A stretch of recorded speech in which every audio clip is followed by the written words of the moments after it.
है कि शांत जल में 4.5 किलोमीटर पर आवर की चाल से गतिमान नाव द्वारा एक व्यक्ति एक स्थान से दूसरे स्थान तक जाता है तथा वापस आता है।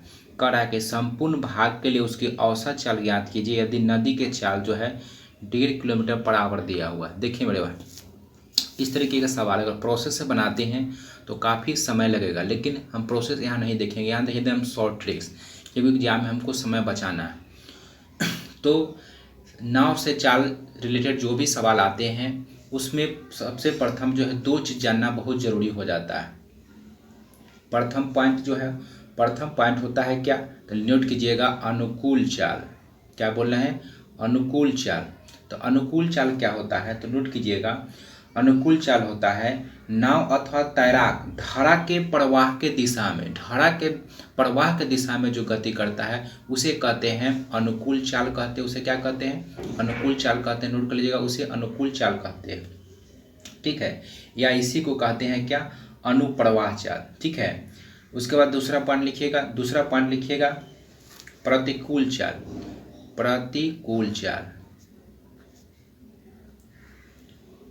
प्रतिकूल चाल में लिखिएगा, इसमें धारा के विपरीत दिशा में जब गति किया जाता है तो उसे प्रतिकूल चाल कहा जाता है। या इसी को देगा क्या, इसी को लिखिएगा ऊर्ध्व प्रवाह। क्या लिखिएगा, इसी को लिखिएगा प्रतिकूल चाल लिखिएगा, या इसी को लिखता है क्या, ऊर्ध्व प्रवाह चाल, ठीक है। तो चलिए, यह तो बात समझ गए अनुकूल चाल क्या होता है, ठीक है। तो अनुकूल चाल हो गया, प्रतिकूल चाल हो गया, समझ गए। अब देखिए इसको बनाएंगे कैसे, देखिए इसको बनाएंगे तो हम इजी मेथड एकदम शॉर्ट ट्रिक से बनाएंगे। चलिए देखिए, तो यहाँ पर देखिए, यहाँ पर जो है फार्मूला हम यूज करेंगे। देखिए यहाँ पर पूछा हमसे औसत चाल पूछा है। क्या पूछा है मेरे भाई, औसत चाल पूछा है। तो औसत चाल बराबर हम फार्मूला एक यूज करेंगे, और इस टाइप का जहाँ भी क्वेश्चन मिले आप इस तरीके से बनाइएगा तो आपका एक भी क्वेश्चन नहीं फंसेगा। यहाँ हो जाएगा a plus B into A minus B और बटा में कर देंगे ये निकल जाएगा मेरा औसत चाल। तो देखिए यहाँ पर, ठीक है, इस तरीके से बनाइएगा कहीं भी क्वेश्चन मिले। a बराबर हो जाएगा आपका क्या, a बराबर यहाँ हो जाएगा 4.5 किलोमीटर पर आवर हो जाएगा, ठीक है।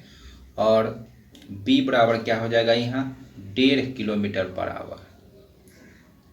कितना हो जाएगा, 1.5 किलोमीटर पर आवर हो गया। बस कुछ नहीं है, बस इसको बैठा देना, औसत चाल आपका निकल जाएगा। तो देखिए a प्लस बी जुड़िए इसको, तो देखिए a प्लस जी जोड़ेंगे तो 4.5 प्लस 1.5, ठीक है, इंटू हो जाएगा 4.5 माइनस 1.5। अब बटा में a लिखना है, तो a का मान कितना होगा 4.5। चलिए इसे सॉल्व कीजिएगा तो कितना आ जाएगा, इसे जब सॉल्व कीजिएगा तो ये आप आ जाएगा आपका 6, 3, यह हो जाएगा 4.5, ठीक है। चलिए इसे दशमलव खत्म कीजिए, दशमलव खत्म करने के लिए यहाँ पर 10 दीजिए, ठीक है। चलिए अब इसको काट दीजिए, तो 5 से कट जाएगा 2 मरतबे, 5 नमा 45 कट जाएगा, 3 से कट जाएगा 3 मरतबे, 3 से कट जाएगा मरतबे 3 मरतबे, और 3 से कट जाएगा 2 मरतबे, कितना आ जाएगा 4 किलोमीटर पर आवर आपका निकल गया आंसर। तो पूछ रहा था क्या, औसत चाल पूछ रहा था, औसत चाल निकल गया कितना 4 किलोमीटर पर आवर। तो जब भी इस तरीके का क्वेश्चन हो तो इस तरीके से बनेगा a plus B into A minus B बटा में कर देना है a, ठीक है। जहाँ भी क्वेश्चन इस टाइप के क्वेश्चन मिले तो आप इस फार्मूला जो है लगा दीजिएगा, आपका एक भी क्वेश्चन जो है नहीं छूटेगा। चलिए जो दूसरा सवाल देखते हैं क्या, चलिए दूसरा सवाल देख क्या कहता है। देखिए मेरे भाई क्वेश्चन देखने में बहुत बड़ा है लेकिन एकदम इजी सवाल, इस टाइप का क्वेश्चन बार बार पूछ लिया जाता है। कहता है एक ही समय पर 2 रेलगाड़ी लखनऊ व दिल्ली से एक दूसरे की ओर क्रमशः 75 किलोमीटर पर आवर एवं 65 किलोमीटर पर आवर के चाल से चलना प्रारंभ करती है।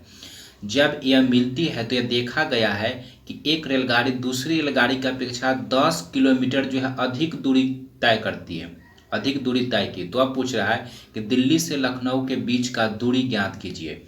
तो दिल्ली से लखनऊ का बीच का दूरी ज्ञात करने के लिए कहा है। तो देखिए, तो टोटल यहाँ दूरी जो है ज्ञात करेंगे। तो देखिए, तो इसके लिए भी एकदम शॉर्ट फार्मूला यूज करेंगे मेरे भाई।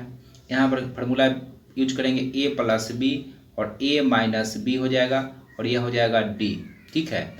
ये हो गया पहला चाल, b दूसरा चाल हो जाएगा d, मतलब कितना किलोमीटर जो है अधिक दूरी तय किया था। देखिए यहाँ पर ए का मान कितना हो जाएगा, ए का मान हो जाएगा 75 किलोमीटर पर आवर।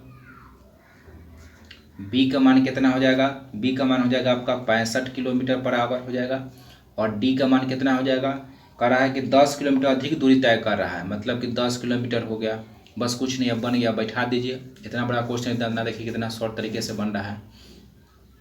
अब जहाँ भी सवाल मिले इस तरीके से बनेगा, आपका इजी में बन जाएगा। तो देखिए ए प्लस बी कीजिए, तो ए प्लस बी करेंगे तो जोड़ दीजिए, दोनों को जोड़ दीजिए, कितना हो जाएगा, ए प्लस बी कीजिएगा तो दोनों को जोड़िए फटाफट, कितना हो जाएगा, चलिए जोड़ दीजिए, दोनों को जोड़िएगा तो कितना हो जाएगा, यह जुड़िएगा 140 हो जाएगा, और दोनों को घटाइएगा, माइनस बी को घटाइएगा तो कितना हो जाएगा, 10 हो जाएगा। और डी कितना है, डी जो है 10 किलोमीटर, 10 बस गुना कर दीजिए, ये से चल गया, कितना आपके आ गया 140 किलोमीटर। तो दिल्ली से लखनऊ का बीच का दूरी कितना आ गया, 140 किलोमीटर। देखिए कितना इजी में भी बन रहा था। जब भी इस टाइप का क्वेश्चन मिले तो आप ये फॉर्मूला लगाइएगा एकदम